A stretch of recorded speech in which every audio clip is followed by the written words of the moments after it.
Okay, so the next thing we're going to do is we're going to actually make a shape out of this photograph of the coffee cup. And the first thing I'm going to do is we'll go ahead and grab the pen tool. And I'm going to make the outline of the coffee cup. And right now I don't have a fill up in my area here, so it's a little easier to see what I'm doing. But again, just kind of follow any of the curves. If you don't have the little red handle here, that means it's a straight line. And I'm just going to go ahead and drag the handles out in the areas where they have the little dotted lines.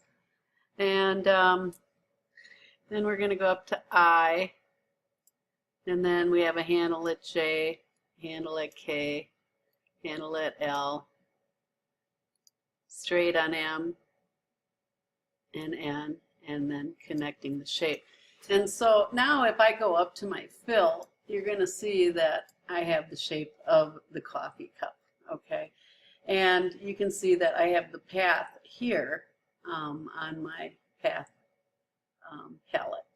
So what I'm going to do next then is I am going to go ahead and I'm going to actually subtract from the front shape, okay? And I can turn off my fill right now and just go ahead and start in the areas and following the curve lines as they ask me to do, and then close it up. And now if I go back to my fill, you'll see I have the coffee cup shape. And so at this point, what Photoshop wants you to do is you're going to actually create a shape, custom shape from this operation. And the way we do that, we are going to actually take these paths, okay, and I'll go back to the pen tool here, and I'm just going to show you, I'm going to define an outline path, and the way I do that is I want to make sure that my cup path is selected here. And then I'm going to go edit and define custom shape. And now you see that I actually have a custom shape made here, and we will go ahead and call it coffee cup. And then I'm going to click OK. Now in Photoshop, we under the where you see a rectangle tool shape, if you hold down on that, you have what they call custom shape tools. And if you go up to the top here where it says shape in the options panel, and if I scroll down, you'll see that my coffee cup has actually been added to these shapes. And so I can go ahead and select this coffee cup and actually bring it in to the background. So okay, so what I'm going to do is I really don't need this shape anymore because I do have the shape made in my custom picker selection tool, and I'm going to go ahead and turn off the inside handle and outside cup because I really don't need them anymore. I could go ahead and put those in the trash if I wanted to. And what I'm going to do now is I'm going to go back to that custom shape tool, and I'm going to select my coffee cup. And then I'm going to draw out my coffee cup here on the diagram. And I can now change the fill if I would like to. Again, I can change it to whatever color I would want that coffee cup to be. And again, if I wanted to with the shape thing, I could actually go in there and select my pen tool again and go back to subtract from shape area. And in the book they show you that you're going to do kind of a little like, well, it's not really good, but kind of like a little lightning strike. And you can see that the shape, the background is actually coming through the coffee cup right here. What you want to do is going back to your D2L, you want to upload the logo type into Photoshop, where you'll see you have the Kahlua coffee. And you're going to actually bring this logo type into your design here, your coffee cup advertisement. So I'm just going to drag it right over here.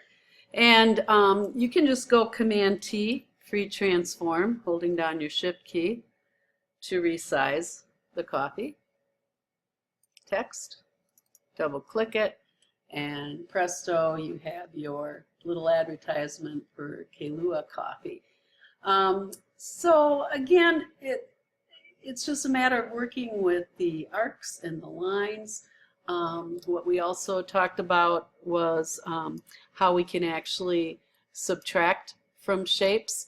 And again, once we created our shape, what we did was we went into Edit and we actually defined a custom shape, which we could access from our custom shape tool, because once we defined a custom shape, it actually put it in to the shape palette for us.